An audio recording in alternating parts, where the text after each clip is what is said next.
All right, hello, rockers, rollers, and heavy metal maniacs. It's the Meister from Brews and Tunes. Cheers. I am beside myself with excitement today. I can't even tell you how excited I am for this interview. I have a very, very special guest, one of my all-time huge rock guitar heroes. Of course, I'm talking about the legendary Mr. Steve Lynch, of course, of the Mighty Autograph. Steve, how are you doing today? I'm doing great. Thank you for having me on. I Yeah, appreciate it. thank you for Yeah, being on. This is so you exciting for bet. me. I've Absolutely. been a fan since I was a kid, literally. I Now remember, you're making me sound old. No, yeah, come on sorry. now. Well, I would have been what, 13, I think, when Turn Up the Radio premiered on MTV. And it was of course in heavy rotation, and I was obsessed with the song. I still am obsessed with the song. It was life changing for me. It really was. It just, Yeah. it was such an exciting time. And that I just remember that song for me is definitive 1980s hard rock heavy metal. Yes. That for me, It fit that's right in there. And yeah. that's a good thing because it's still going. Yeah, I yeah. mean, everybody loves to turn up the radio. And it's funny because when we first came out with that idea, the record company wanted, RCA, they wanted us to release Send Her to Me as the first single, the Oh, one we were talking about a little while ago. And we kept saying, no, turn up the radio. It's got to be turn up the radio. The radio stations are going to love it. And yeah. sure enough, they did. They absolutely loved it, and the audience loved it. So it Yeah, it was worked good out when very you guys well. stuck to your Yeah. guns and pushed. Yeah. I had read that before that RCA was like, no, no, because they didn't even want Yeah. to include it on the album at one point, right? Right. Oh, yeah. They didn't even think it was strong enough to put on the album. We're going, come on, turn up the radio. Then we came up with this idea of how about doing these spots for the radios where we went into the studio and for 2 8-hour days, we said, turn it up, KYZX, turn it up, WZOP or whatever. So we went through and we did all the P1 and all the P2 stations at the time. And we told them to turn it up, saying, this is Autograph. And it was all of us, all five of us together doing it. And the radio stations, when we sent those out, it just exploded, and because they loved it. It sounded so personalized to them. You know what I mean? So it took a long time, to do it, 2 8-hour days, but we got them all. Yeah, So that's incredible. It's interesting to think. I mean, it's mind blowing to think that album, that song is 40 plus years old now. I yeah, can't believe how old I am. Because it seems like yesterday in some ways. It just seems like yeah, you glance over your shoulder. It was like, oh, it was right then. It was right there. Like, no, yeah, it was a long time ago. It was, kids. yeah. So many things have happened since then. It's, Oh God, yeah. college and Just a few kids and things. Yeah. marriage and divorce and whatever. Oh, All the things, all the life has happened. yeah. But it's still, yeah, it's still one of those songs that just every time I hear it, I have a smile on my face. It warms my heart, and it's funny too. Um, like I told you, it was a heavy rotation, of course, back then on MTV, and I watched Yeah. it all the time. I loved it, and I got a YouTube. I got some sort of stat thing recently that said the most watched video for me is Turn Up the Radio. Oh Like wow, that's now. great. Yeah. Thank you for that. I Yeah. made money from you. Oh, good. Well, I'm glad I could help. Yeah. Well, let's talk about, so Steve, you're a busy, busy guy always. You've always been a brilliant, you're a hardworking guy. You have been since you were a kid. And the reason I know that is because you recently this year released Hmm. Confessions of a Rock Guitarist, Yeah, your that came out May autobiography. 20th, and yeah, it's confessions, like you said. So yeah, it's got it all, and it's just one thing after the next, including owning a music school and doing clinics around the world and everything. So, and writing 3 instructional books, and so yeah, it's been quite busy. So, Yeah, and it's a wild ride. As we were chatting before the interview, I'm only halfway through it. I just got it, uh-huh. but it's so I've only had it for 2 days. I'm having a hard time putting it down. I had to go to That's work. great. I would Good have to read the hear. entire thing if I didn't go to work. But it's very compelling. It's funny. There's great humor in it, but it's also there's what I love about it is it's very honest, it's very open. You and I were chatting about this, the fact that I mean you kind of lay your life bare. I'm a very Uh-huh. private person. I don't think I could do that, but I have a lot of respect for people that can do that. I would Sure. imagine it was Yeah. somewhat cathartic too, to be able to You kind of know, do that. I just thought of, my whole life, I look back on it and I just went, my God, it's been one heck of a roller coaster ride. And, but I like the title, it says Confessions, so I wanted it to all be in there. There were certain stories where I thought, maybe I shouldn't really put that in there, but I thought, you know what, I'm not going to hold back. I'm just going to let it all in there. So I did, and I'm really glad that I did Yeah. that. So that's there's no leaf unturned. You know what I mean? It's like it's all right there. Yeah. And how I got started on that was, people kept on asking, I would tell people stories and, tell stories in interviews and they'd say, everyone would always say, you've got to write a book about this. So, years ago, I started writing down single sentence reminders of a story. Oh, And then once I read that sentence, then it would remind me of the whole story, and I had 200 sentences written down. And then COVID hit, and I thought, you know what? There's nothing I can do right now, So I started writing the book in March of 2020, and so I just wrote for 2 years. That's all I did, and so then some other things, and I went through everything chronologically. I yeah. decided I'm going to do this right from the beginning, and write it all the way through. So sometimes I'd have to contact relatives and stuff, and say, like ask my older sister, said, what did I do back then exactly? Yeah. Yeah, I got it. I got through it, and so like I was going to say, there was also, a lot of things that happened after I finished writing the book initially, which was like March of 2022. Hmm. A lot of stuff happened since then, like for instance, the whole the Rock and Roll Hall of Fame thing, and Oh, then me yeah, yeah. getting engaged to be married, and then of course re-releasing these new CDs, and having working out a deal right now with Sony to get back the rights to the masters and get them everything streaming again, Oh, which cool. looks like that's going to happen within the next month. So, Oh, fantastic. oh, thank you, Yeah. thank you, thank you. After all this time, so I had to add more on to that manuscript, and it was quite a bit more. And so, yeah, so there you have it.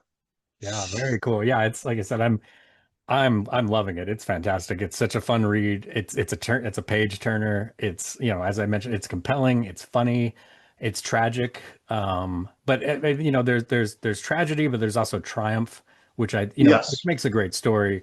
But I mean, it's Uh-huh. life too, so I don't want to make light of any of that. I don't want to Well, yeah. diminish it in any Well, way.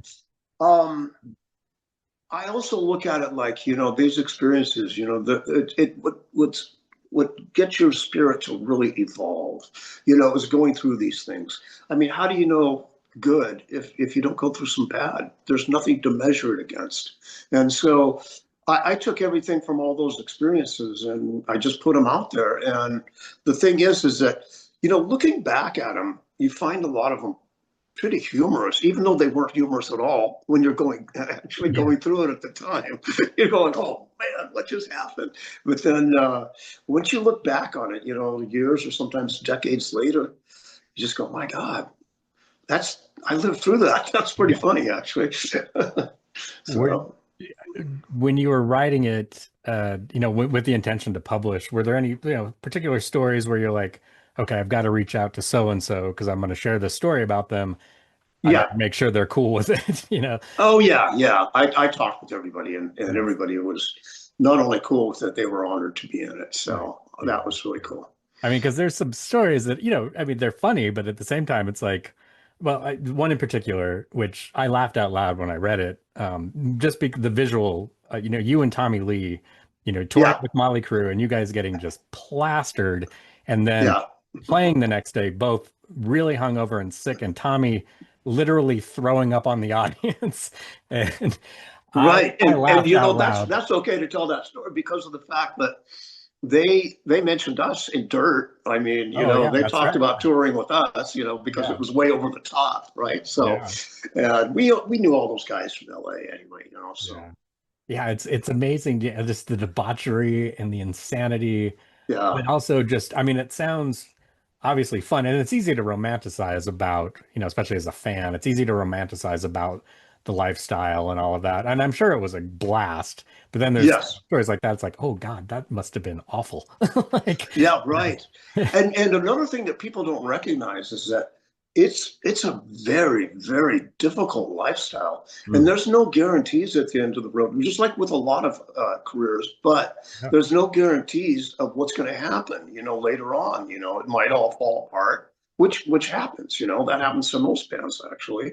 And so you never know where the road's going to lead in this profession. But I looked at it like I'm so glad that I chose this road because of what I've learned during this lifetime, and the fact that I've got to create artistically, in writing and with my guitar playing and everything. And I was able to do this, and people were able to hear it, which I really wanted. But I've never like looked at myself as being really a rock star because I didn't approach it from that way. I never did. I was more into learning the instrument itself and being a true musician, with theory and everything, knowing all there is to know, and that going to the Guitar Institute, that was a huge, huge part of my life because I was already learning guitar theory in Seattle from my teacher up there. And then he moved down to LA to be a part of starting up this new school, the Guitar Institute of Technology. And so when I was on the road in Montana, I called him up in West Seattle to get some more lessons from him. And they said, no, he's not here. He went to start up some music school down in Hollywood, California. And I went, music, or it was guitar school, they said. And I said, guitar school? Are you kidding? And I said, what's the name of it? And they told me the name. So I called up, remember the one you had to call up information, right? right, yeah, yeah. Yeah. And so, anyway, so I called up information for new listings and I got the number 462 483 1384. Wow, So it I was, know it. it was like 462. Yeah, that's it. 212 462 1384. So, and I don't think that's still it, obviously, but that was in 1977. I called up down there, and 3 months later, I was there. Wow. And so he said, my teacher said, you don't have to do the entrance exam because, I've already taught you everything that they asked for in the entrance exam. So I just kind of slid right in. Oh, cool. And that was the most intense year of my life. I mean, 10, 12 hours a day, 7 days a week of practicing, it was pretty intense. And Yeah. that's where I first started having some pretty severe hand problems as too. Wow. I did a lot of damage back then, but you know, Yeah. I got a lot of years out of it, that's for Yeah. sure. Well, and Uh, subsequently, that's why, I guess you ended up with carpal tunnel, right? oh God, yeah, Years and yeah. years later. And It was pretty bad, and I've had two operations on each hand. So yeah, because it got to the point, and that's why I had to take a leave of absence from playing. With the project that Randy and I put together. yeah. Yeah. And it's just when you're standing up on stage, there's a certain angle that your hand goes into, and it got so painful, and my hand would go numb, Oh, and then I have to take a minute and kind of just massage my hand while I was up on stage to get it to unfreeze, to get the feeling back again. oh, yeah. And so I told my hand specialist down here in Florida, and he said, "Oh boy, you might have to go in for another carpal tunnel operation." And I thought, "Oh God, I don't want to do that." And so he said, "Well, it's time for you to take a break for a while because if you keep doing this, you're not going to be able to hold a cup of coffee." And it was both hands because I was doing all Right. Yeah. the hammer on stuff. And I've always been a player that played really forcefully. I tap really hard, and I pick really hard, and so I'm an aggressive player, and so it took an extra toll on my hands. And so when he said and he said in about another 5 years, you're not going to be able to do anything with your hands. That scared the hell out of me. Yeah. He said, you got to take a break, mandatory right now. He said, you can't go through this again. So, and so I did, you know, Are you able to play that was, I'm able to play now, Oh, yeah. good. Good. But the main thing I look at it now is like I'd like to go out back out and tour, and that may be a possibility. Oh, But the cool. thing is just that if I don't want that to put together another band and then have that issue to come up again. Now, what I can do is what I'm more interested in right now at the moment is just writing and recording. Yeah. And my favorite album of all time has always been Pink Floyd's Dark Side of the Moon, which came out in Nice. 1973. And it just, that album completely changed my way of looking at things. And that's when I discovered, after listening to, Led Zeppelin and Jimi Hendrix and the Pink Floyd and Genesis, stuff like that, I would think these guys know their theory so well and they can fit it together so well. It's not just, the 1-4-5 rock and roll blues type of thing. These guys go deep, Yeah. and it shows in their writing and their playing. And so I said, that's what I like. I like that whole artistic approach where you're not trying to make a single for radio. You're actually just playing something that's coming from inside you. Yeah. It's coming from your heart. It's coming from your soul. And so that really got me onto that path of wanting to know my theory really well and everything, so I'd be able to write, and I wouldn't have any boundaries with guitar because of my knowledge, Yeah. or lack thereof. So I pursued it that way. Nice. So, with this idea of, maybe, going forward, would you release something as Autograph or as Steve Lynch?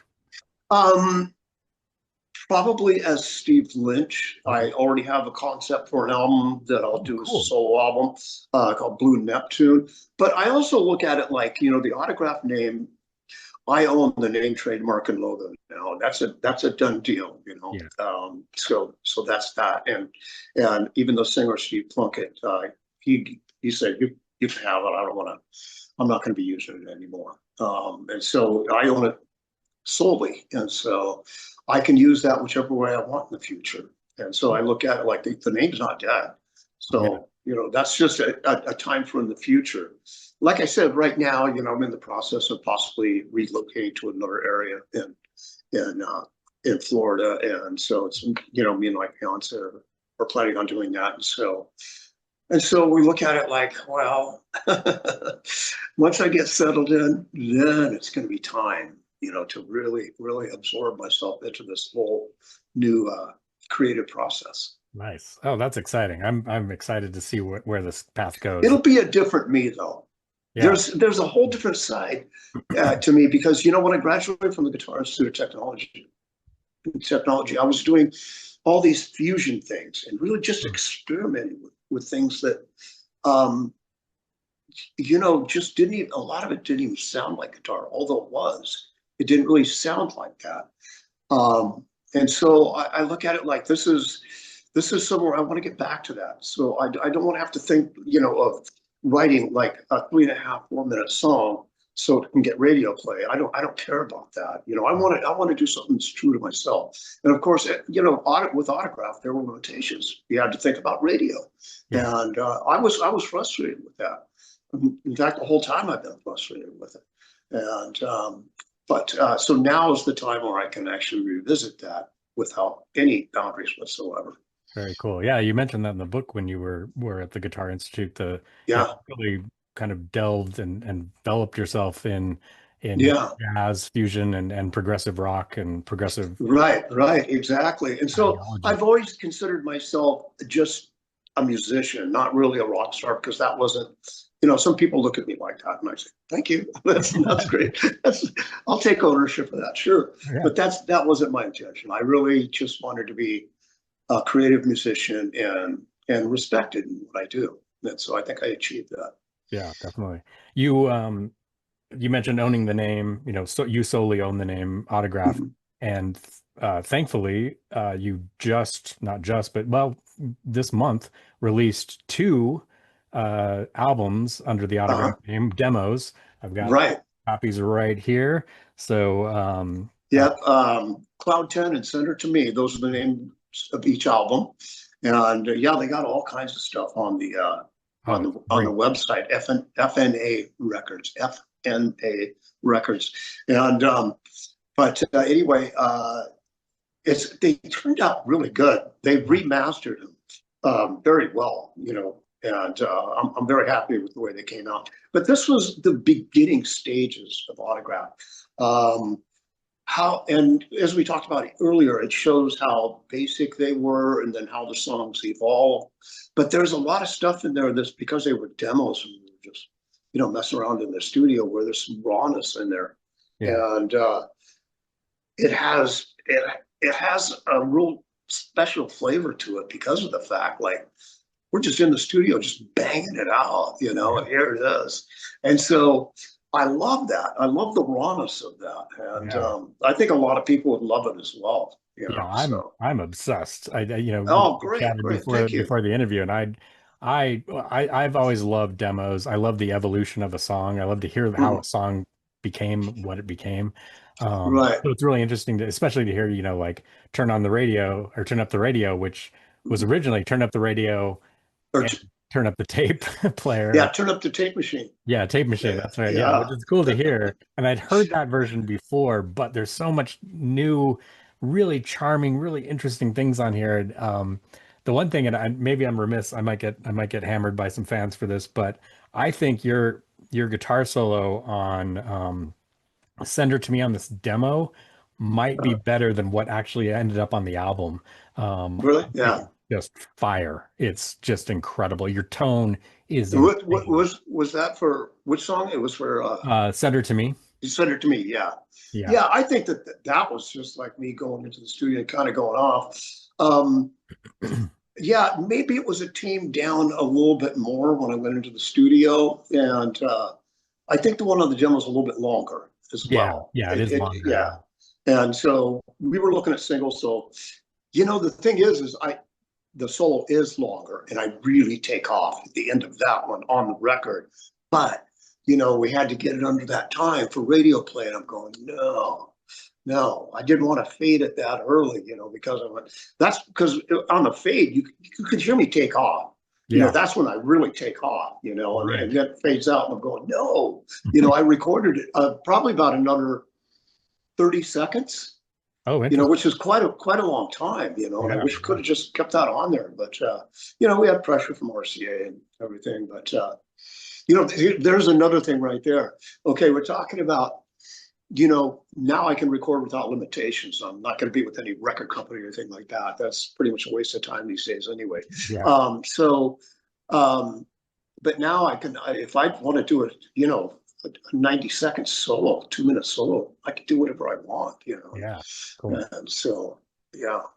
Yeah, Well, that is a great thing about, yeah, I think this modern age that we live in. Yeah, yeah, it doesn't seem that you're limited, like you mentioned, with, because yeah. in the 80s, I mean, the record companies ruled the airwaves, and now, Oh, yeah. They did. Yeah, they did in the 60s and the 70s as well. Even though in the 60s and 70s, a lot of bands just didn't really care. Like, look at Inagata Davida. I yeah, mean, yeah, what was that? 17 minutes long, yeah, and Bohemian it Rhapsody, got tons of radio play though, right, and yeah, because that's when FM radio was first becoming popular.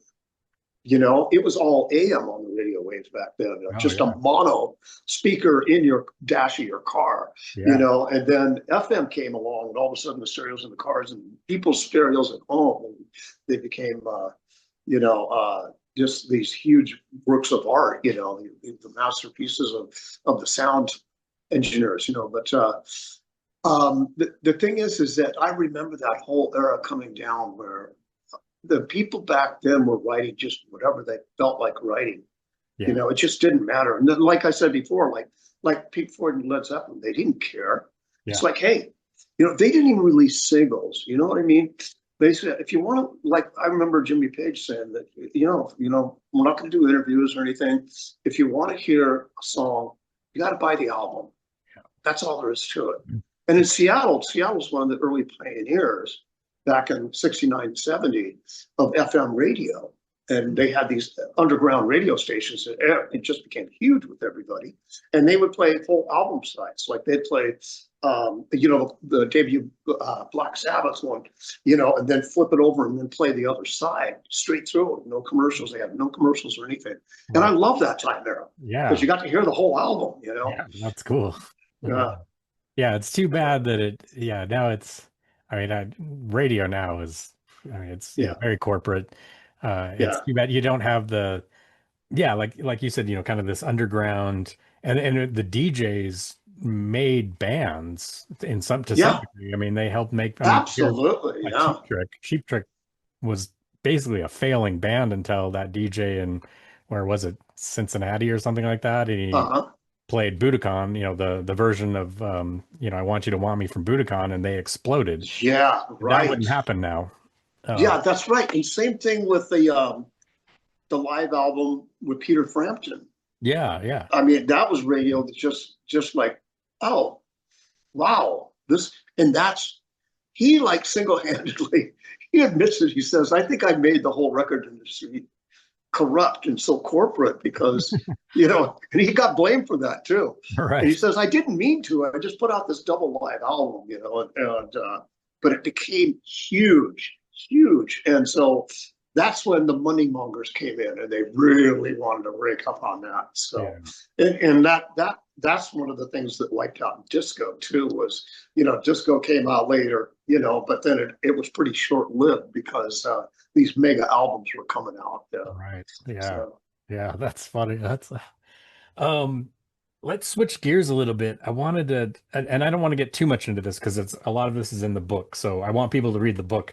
But I wanted to ask you about kind of the beginnings for you as a musician. Like mhm. what triggered this? Because you did not necessarily come from a musical family, right? No, nobody played an instrument in my family. No. So what was the impetus for you? What really Well, started? excuse me, swallow down all. In 1964 on the Ed Sullivan Show, the Beatles played. I was 9 years old, and I thought it was the coolest thing on earth I've ever seen. And so, and I watched Ray, my older sister and her friends reacted. My God, I want to do that, because her friends were really cute. So, but but then of course once I started learning to play and everything, then I really really got into the musical aspect of it. And And just you playing guitar, and then I became more and more addicted. And by the time I was 15, I started playing bass in '68 because there was a kid around the corner who already played guitar, and so we were putting a band together. But then some tragedy happened there, and we won't go into that. But then got to read the book for yeah, that. yeah. But then when Jimi Hendrix died, because I really got into Hendrix, a few years after I saw the Beatles. Then I heard Hendrix's "Are You Experienced" album. First song was "Purple Haze," and I just went, "What is this? What is this?" And I was only 12 at the time. But when he died in September 18th, 1970, I traded that bass in that I had, and I got a guitar, and I got a Fender Stratocaster, and that was it. Wow, that's That cool. was it, and I never stopped. I Nice. just thought, this is what I'm going to do. I had so much passion. I still do, but back then, when you're young like that, you start playing guitar, man, you're just completely obsessed with it. You can't put it down. I mean, I couldn't go out and hang out with my friends or anything because I wanted to go get back home and play guitar, and so it guided my life. But actually, every decision I made revolved around guitar. That's So interesting too, especially, the Hendrix, talking about it and the connection there, because I've read things about Hendrix and he was the same way where he just, yeah, everywhere yeah. he went, he had a guitar in his hand and just, he'd be at a party and strumming the whole time, you know. Yeah, exactly. And he would take his guitar to the high school where he went, Garfield High School, Hmm. which I used to live right by there, in Seattle. And then he would just play it during lunchtime. He'd play it during breaks or whatever. He would have it on constantly, and he'd keep it in his locker and Wow. he'd take it out. And who told me this about all this stuff was his dad. Oh, cool. Yeah, Al Hendricks. And because I was at the Jimi Hendrix Memorial. It was probably 71 or the early part of 72. And I there was all these bands from all over the whole West Coast and some bands from the East Coast and everything that were participating in this thing. So it was huge. It was a big deal. And I was standing out into in the audience, and there was this little black man, and we started talking and everything, and he started talking about Jimmy, and just he told me all these details, and I thought, but how do you know so much about him? And he goes, I'm his dad, Al. Wow. Oh my God, I started to tear up. I grabbed him, gave him a big hug. He gave me a big hug back, and he was tearing up and everything because I told him, I said, he's the reason I started playing guitar. That's cool. He is the reason. And he said, your son touched so many lives all around the world, just incredible. And then he was telling me about, these stories about how he got Jimmy that first electric guitar, and it was back in probably 58, 59, something like that. But Jimmy just fell in love with it, and wouldn't put it down. Brought it to school, brought everywhere he went. That guitar was with him. Never put it down. That's so cool. And so and I took that, as God, what a blessing to meet his father like that. Yeah. And the thing is I saw Jimmy play just a few months before his passing in Seattle. Yeah, yeah, Seattle Six Stadium it was called, and yeah, I saw him play twice actually. I saw him in 1967 right after the debut album. Oh, cool. Nice. Mountain was opening up for him. Oh, that would remember Mountain, incredible. Leslie West? Yeah. Wow. Yeah, me and Leslie did some clinics together as well. Oh, really? Oh, cool. Yeah. Oh, yeah, yeah. And so it was great getting to know Leslie, and he was really cool. He told me some stories about Jimmy too. They just get it off really well, and what a nice guy he was and all that. So yeah, I saw him play, and then in Seattle, and then a few months later he passed, and my mom told me about it, and I was completely devastated, just by that, it's just like, wow. So yeah, it was, there you go. Yeah, life-changing for sure. It's funny. Yeah. I'm not a musician, but I was about 12 years old, and I used to go to the local library here. And so this would have been early 80s.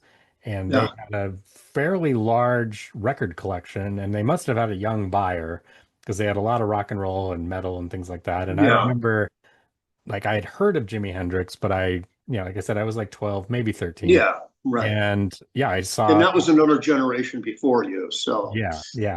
And I remember seeing, they had Are You Experienced on vinyl, and I'm like, oh, what is this? Like, it just, and at the time I was listening to more like new wave music, pop music. Sure, yeah. So I checked it out just on a whim, and it completely changed my life. Like I changed how I listened to music, everything. It was just, mind blowing. Yeah, and even then, you listen to some of the songs on there that are, Third Rock from the Sun and stuff, where it takes you on a journey, where there's that psychedelia influence in there, and it takes you on this journey where, they just stretched the boundaries. There were no boundaries, and he just did whatever he wanted. And that's the type of music I've always been, as I previously mentioned, that I've always been attracted to, is the kind that they just experiment, and they just kind of do whatever they want. It doesn't have to fit into that, basic songwriting format. They just do whatever they want. And they might have a segue in the song that goes on for a minute or two, but it's absolutely necessary in that song. It brings you on to a journey. That's what I like. I like the journey that music takes you on when you're listening to it.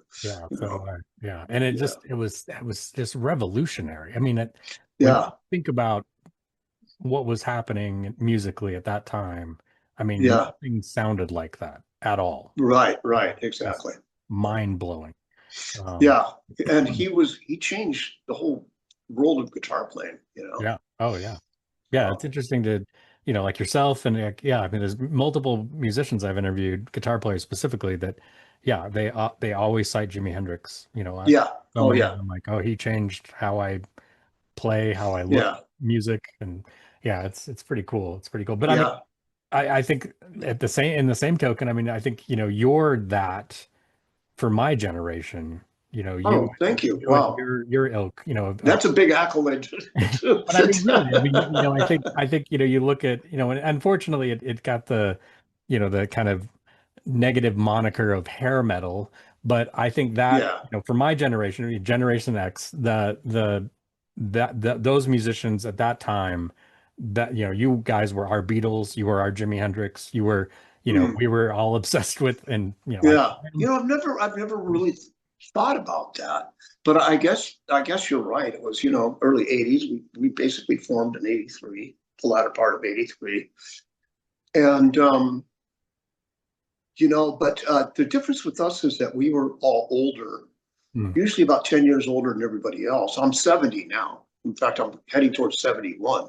And so I grew up in a different generation. So like I said previously, I was almost 30 years old when that first album came out. I was just a couple months before turning 30. yeah, that's And so I was old, so I mean, and all the other guys, they were, 2, 3 years older than me. So it was one of those things where we grew up listening to 60s and 70s music. We didn't listen to any 80s at all. yeah, And so your generation did, of course. And so yeah, I never thought of it like the way you just mentioned. Like now Autograph and all these other 80s bands are kind of like what, like Hendrix and Zeppelin and Pink Floyd and the Who and the Stones and all that.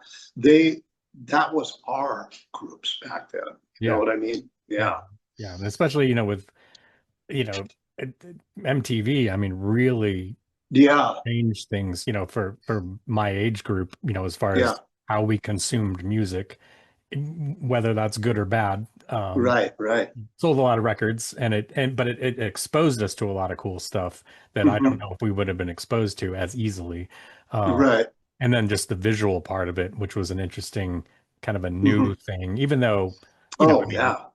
but I mean, it was, yeah, I mean, there had been videos before, but nothing like that. Uh, Right. These were bigger production videos. They had oh yeah, professionals working on the crew and everything. So there were a few midnight television programs that had some live videos on it. But when MTV came out and then later, VH1, it took it to a completely different level, and everybody got to see what their bands look like. And so then it became very important to have an image of that time and really manicure. And it was big hair. We weren't really big hair guys because we were older from yeah, that, but we ended up growing our hair out. We thought, well, might as well fit into the times now. You know what I mean? So we did, but that's not where we came from originally. yeah, See, yeah. but yeah, it makes sense what you're saying, though. Definitely. Yeah, I mean, it was such a huge thing for me. I remember, Yeah.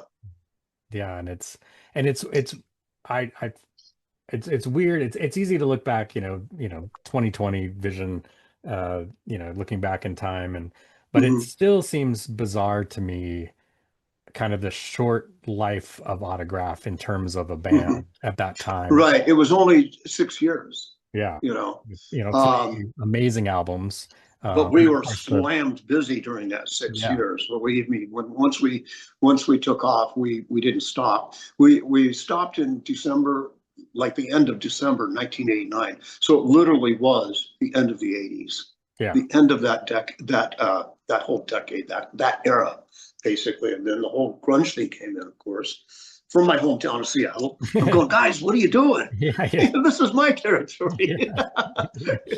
You screwed up my health scene. Yeah.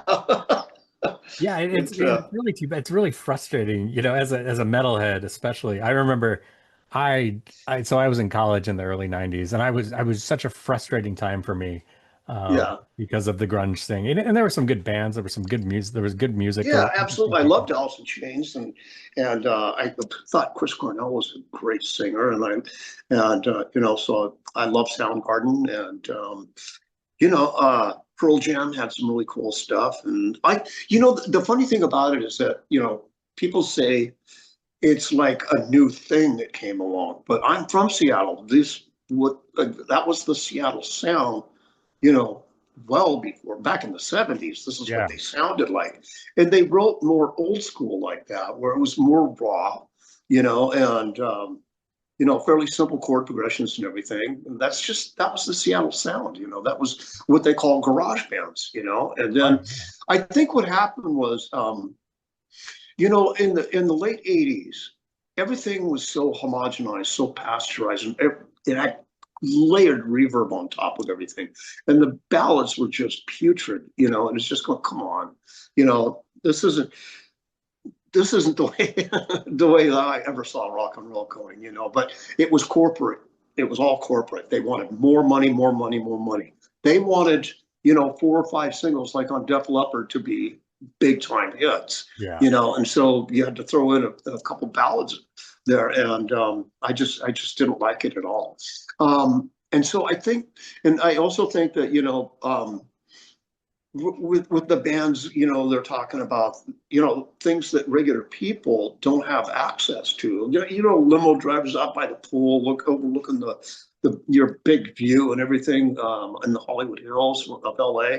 And that's not the normal person's life. So with grunge, that spoke to all these kids that were going through hell, Yeah. And so, and their songs were about depression, addiction, um, suicide. And so it talked to a lot of kids out there. And I think that's why it kind of took off. It was honest, you know what I mean? Sure. And it kind of reflected on what a lot of people, including yourself, was going through Yeah. at that time, and so it spoke to them more. And especially the younger kids. You were going to college then, but younger kids than that. But it was very raw, and I know what the lyrics were talking about because even though Seattle's like, God, probably one of the most beautiful cities in the world, really. Oh, And the Pacific Northwest up there, my God, and the mountains, the lakes, and just everything. It's incredibly beautiful up there. I mean, my heart still belongs there, but I love Seattle.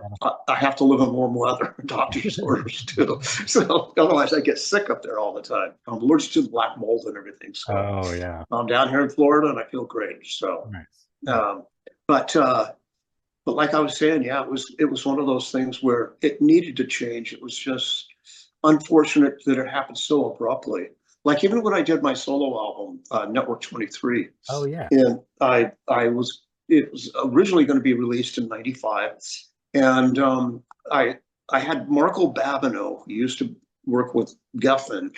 I had him shop it for me once it was completed, and at this time I was living in Florida, Fort Lauderdale, and he shopped it to everybody, but all the record execs and all the A&R guys, they were saying, no, Steve Lynch, 80s guitar player. No, we won't even listen to it.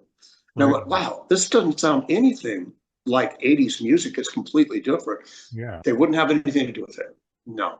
So that one, I mean, I'm going to re-release it because I really think it's a great album, and everybody that hears it's like, oh my God, you got to re-release this, Yeah, I've been but trying to find it forever.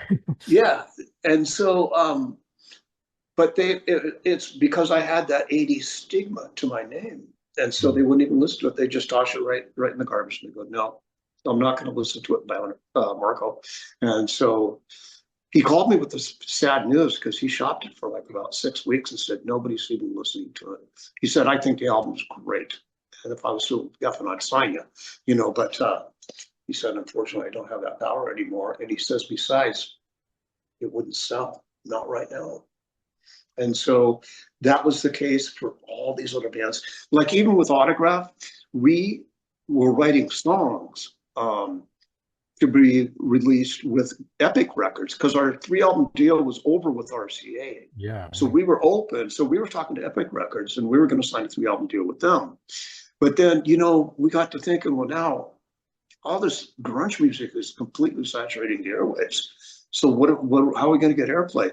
And Epic was feeling the same thing. And so we had to talk about it. And they said, what's the point in doing this? And we agreed, what is the point? And that's when we split up. And we were kind of forced to, because we wanted to keep going. I mean, we still had a lot of drive and everything, writing great songs, but it just wasn't there. The market wasn't there for us.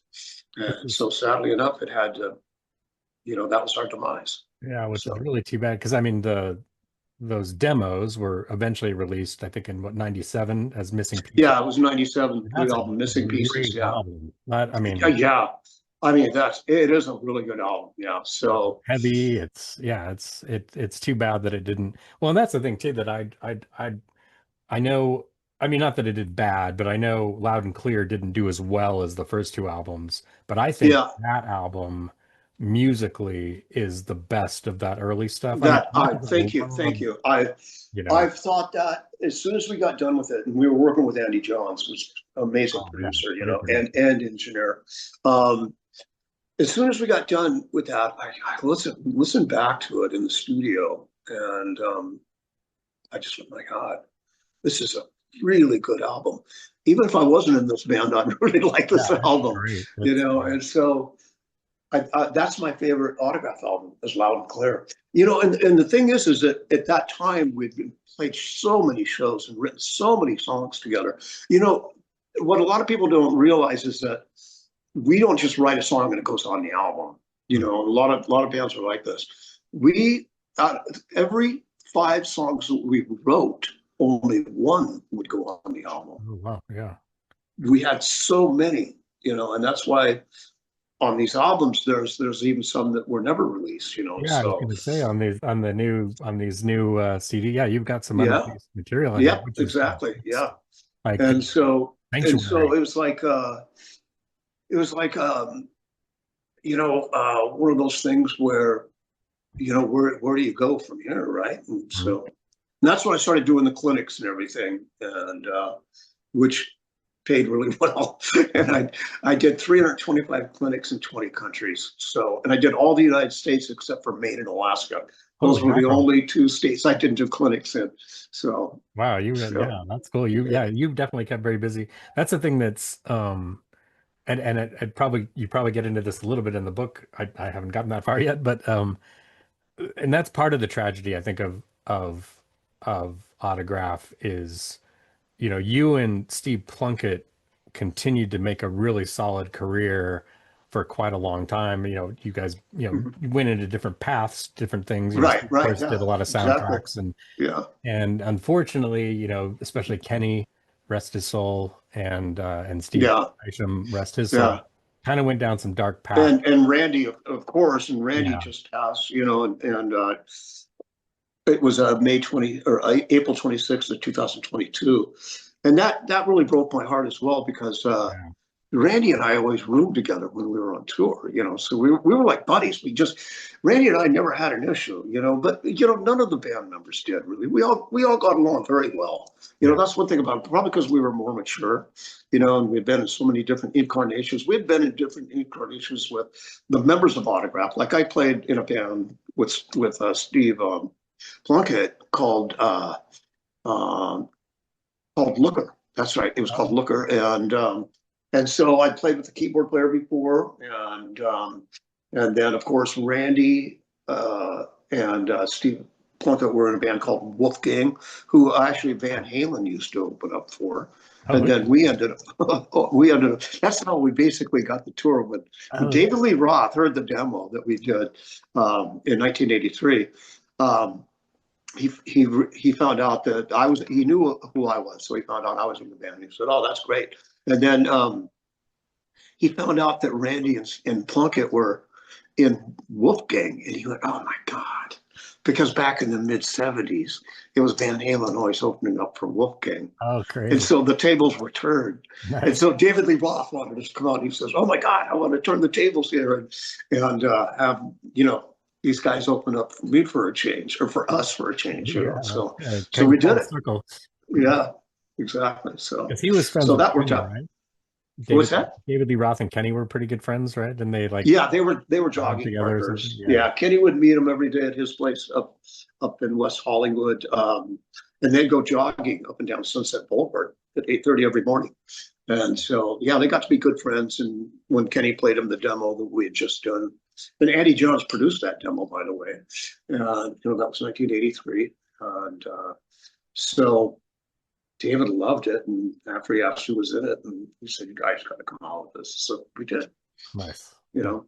And we had to think, we didn't have a name yet for the band. So we had to make up the name, Oh, yeah. driving from Los Angeles to Jacksonville, Florida. Oh, And we picked Autograph. We thought, well, we kind of have a signature sound. So, yeah. why not use this? So Brilliant. we did. We thought, well, it's just be temporary. We're not promoting anything. We don't have an album or anything. We just thought it was going to be fun because we were all in a paid bands anyway. You know what I mean? So, and Randy was playing with Lita Ford, and me and Steve Isham were playing in a group, Holly Penfield on Dreamland Records, and then you know, Kenny was in a group called The Coup on A&M Records, and then Steve Plunkett was in a group called Silver Condor on Columbia Records with Yeah. Earl Slick playing guitar. You might remember. He's Oh, played with yeah. David Bowie and Yeah, everything. I love Yeah, Earl Slick. he's a great guitar player. Yeah, Yeah. and so yeah, we were all busy doing those things, and then next thing you know, we thought, well, we can go out and do this for a few months. It might be fun. Yeah. Next thing you know is all these record labels are coming up and they loved us, after the show each night when we're putting up for Van Halen. And they wanted to sign us, and we thought, God, maybe we should do this, So basically, it was backstage at Madison Square Gardens where RCA offered us a deal that we really couldn't refuse. And so it was, us keeping 100% of the publishing, which Yeah. is unheard of. Usually it's Oh, 50-50. especially at that time. Yeah. That's Yeah, crazy. yeah, right. Yeah, it was completely unheard of. And so we agreed. We signed with RCA Records backstage at Madison Square Gardens, basically. That's I amazing. mean, yeah, I knew that's kind of like a Cinderella story, right? It But is. Yeah. it happened. So there you go. Yeah, that's amazing. That's so cool. It's a beautiful story. It's amazing that and the thing that I think is insane too is I mean, I know you guys had been playing together, but more as like just kind of friends chilling out and jamming. So when you opened for Van Halen, you had never like really practiced that set, right? You guys just kind of like, Well, it's we practiced the set, for a couple of weeks, oh, really okay. heavily. We practiced for 4 or 5 hours a day, and decided what order the songs were going to go. There wasn't that many songs. There was like 6 songs that we Oh, played, okay. 6 or 7 maybe. And so we did that, but we had never played any venue live together as that band. You know Wow. what I mean? Yeah. So, like I said, we didn't have a name. Yeah, so Yeah. that's pretty bizarre. And here we are. We're out touring with Van Halen. Woo-hoo.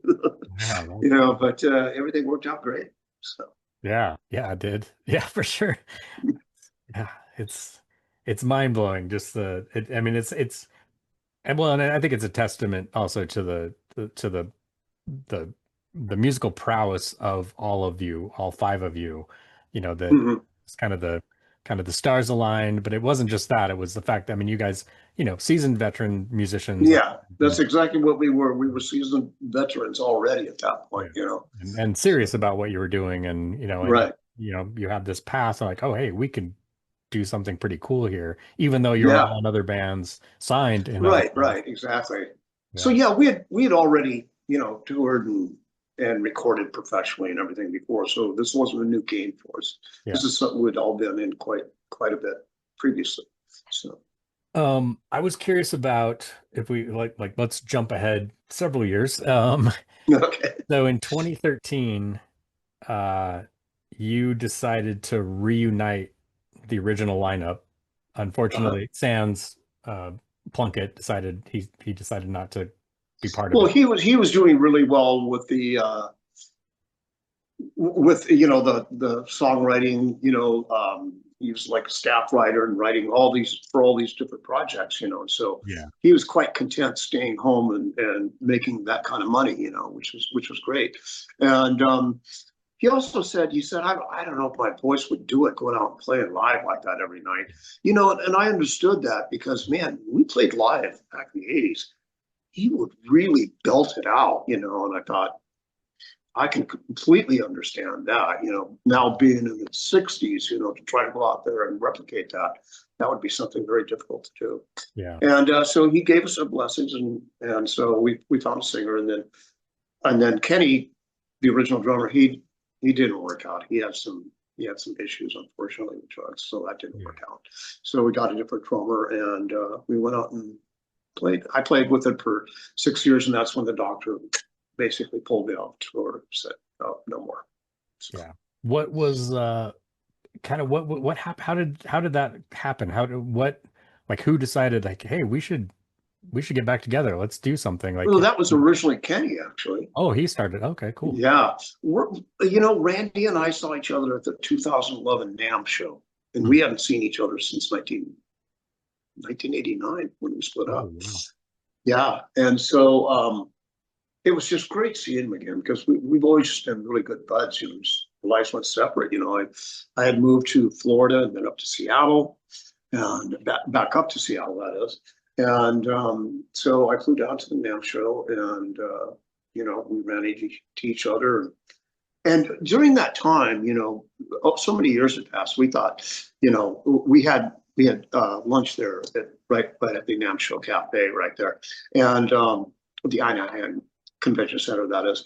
And so we thought, nobody's going to recognize us once we go in, But we were surprised when Randy and I were walking through it. People were running up and crowding around us and wanting to get pictures and autographs and pics and everything. And we just didn't expect that. We didn't even expect anybody to recognize us because, we looked different. That was quite a few years later. And so we thought, there might be something in this, and then a couple of years later, early 2013, Kenny got in touch with us or mid 2013, my memory serves me right, and said, "Hey, let's go out and do this again," because Randy, that in 2011, I mean, I had a music school going, and and he had basically a leather shop, and so we were quite lucrative in our own businesses, right? And so we didn't want to ruin that, but then we decided, when Kenny said, "Let's just go out and do it for a couple of years," he goes, "Yeah, okay, that sounds like fun," and then Kenny unfortunately didn't work out, like I said, and then what happened was we put together, me and Randy put it together with a couple of other guys, and we went out, and like I said, I did it for 6 years, got pulled off from my doctor, and Randy kept with it until he passed away. Yeah, So, unfortunately, yeah, and that's the cool thing. I mean, I unfortunately did not see you guys live during that period, but there's a lot of great footage out there, and uh, see you and Randy playing together is yeah, yeah. magical. I mean, you both have such a strong stage presence, and he's just such a joy to watch as a He is. musician. He was such a comical character. He would always be making faces at the Mm. crowd, at the audience, and sticking his tongue out at them and everything, throwing pics at them. And I was doing stuff as well, but my job was a little more difficult. So I didn't get to run around on stage that much because I was like Yeah, busy doing my thing, yeah, you're And doing so all my concentration was on that. But we had a camaraderie, where he'd come over to my side of the stage, and I saw these pictures of Randy and I together, standing over by my microphone. And then I look back at pictures from, 1985, 86, and we're standing the same way. wow. We both have our pose, and we're looking at each other the same way. And I'm going, wow, here it is, all these Yeah. years later, like what would that be? Like 30, yeah, almost 30 years later, because it was 2014. Yeah. Yeah, That's cool. That's so yeah. cool. Yeah, yeah. May he rest in peace. What an amazing musician, and I mean, I never met him, but I've read a lot about what just a genuinely good, kind person he was. Yeah, that's what where Randy and I we really, really loved the audience, and we loved talking with people. Hmm. And he was just one of those guys, he'll talk with anybody. He doesn't care, and when we were both together, we were both the same way. So people just loved talking to us, but you know, he was one of those where he was, a couple years older than me, and he just looked at it like, yeah, this is great, not big rock star kind of thing, He wasn't like that, None of us were really. Kenny got a little bit that way, but we had to calm him down a little bit. Kenny, come on, you know. But that was just his personality. Yeah. Yeah, he did kind of have at least, the little I know, but as far as like live performances and videos, yeah, he was kind of Yeah, larger than life in some ways. Like, well, you look at like the Turn Up the Radio, yeah, video, which is just so fun to watch. And yeah, he's yeah, the funny one, he's kind of the yeah, comedy bit. yeah. He Uh, was the comical one. yeah, yeah. But it's funny. We had a camaraderie, where we were always laughing, just always laughing. On the tour bus, my God, we were partying it up and just laughing constantly. And we were all witty. We all had a witty sense of humor. So Yeah. there'd be bang, bang, bang, bang, bang. We'd watch Spinal Tap and over again. Nice. It was so much fun on the tour bus. So yeah, there were some really incredible days back then, and what great memories they are. Yeah. Really, really fond memories. Yeah. So Well, and the cool thing is, as fans, well, we can relive those memories, especially now with these two amazing yeah, albums that are out. Do you have is there more material that we might see in the coming years from there may be. I mean, I don't know what's left out there, but there may be some more. But as far as me personally, yeah, I'll be putting out more stuff Great. in the Yeah, future. I'm Yeah, very excited for yeah, this. yeah. Nep- Because I still haven't done my Dark Side of the Moon album yet. You yeah, know what I yeah. mean? That was And Nep so that's what I desire most right now. Is just the creation thing.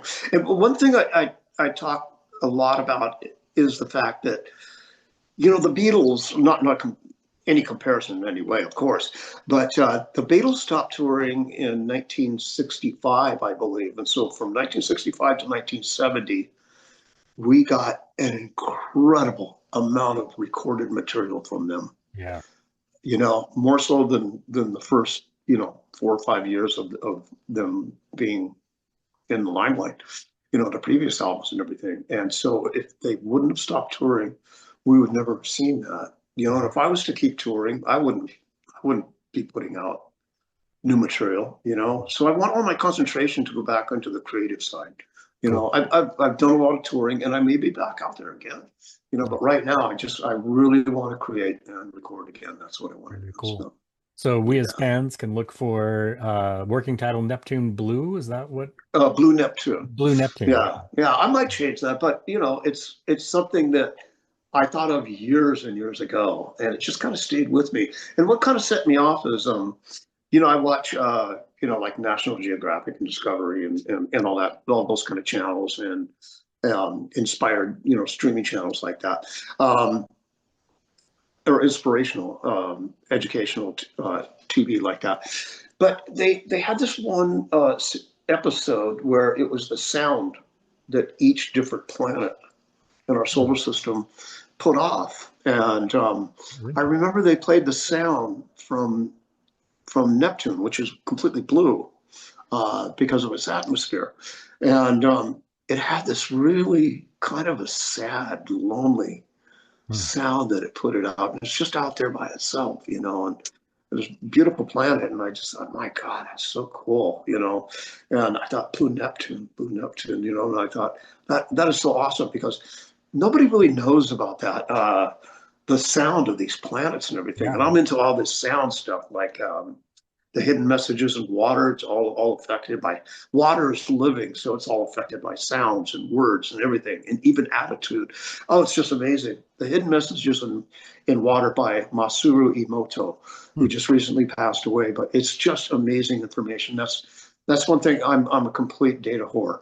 Not date a whore, but but but that's the thing is I just love, I just absorb everything, I'm constantly that way. So Right. Right. I think what you just said encapsulates a lot of the humor in your book because, like I said mhm. before, it's very compelling, but then you have this very funny side of thing. Like, and again, I don't want to ruin anything for the book, but and I'll just You'll know what I'm Okay, you talking can say about. it. Murder by Penis. I laughed Yes. so hard. And you have to read the book to know what that means. And it's Right. Yes, one of the exactly. funniest things I've ever read. And because I've been there, not necessarily Right. there, but I Yeah. know the trip. So Yeah. I've been Right. in that Exactly. situation to Yeah. some degree. You So know what it takes to get to yes. that era of or that dimension of Yeah. Yeah. disbelief. Yeah. Yeah. So So that was one of the funniest things I've ever read. It's also it's very poignant too, because it's very open and honest. So um yeah, Steve, this has been an absolute honor and a pleasure chatting with you for today. myself Thank as you well. Thank so you. Thank much. you very much. Yeah. For those of you watching, if you don't have it, go pick up a copy of Confessions of a Rock Guitarist right now. You can get it on Indigo River Books. There's links on there, so you can get it on Amazon and Barnes and Noble, and there's some other places you can get it Yeah. where fine books are sold. Yeah. Also, check out these two amazing demo CDs. Hmm. You can get them as a package, like I did, Yeah. and you can get multiple packages that are available on the website FNA Records. Um, Hmm. and then obviously, if you don't own the original albums, you need to get these right now. If And those will be available again. oh great, Like I said, we're just working out the final details right now with Sony. So all the original material from the RCA albums, Sign In Please, that's the stuff in Loud and Clear. They will be available for purchase again, and everything will be available through any streaming platform again as perfect, well. perfect, yeah, Yeah, yeah, especially because I know some of those have been in different various forms. Loud and Clear is the hardest to find. Um, yeah, I mean, I've got it on vinyl, of course, and CD, but yeah, I'm excited to get remastered, yeah, updated versions. That's super cool. And hopefully we'll see some other stuff come out in the not too distant future. And of course, Blue yeah, Neptune.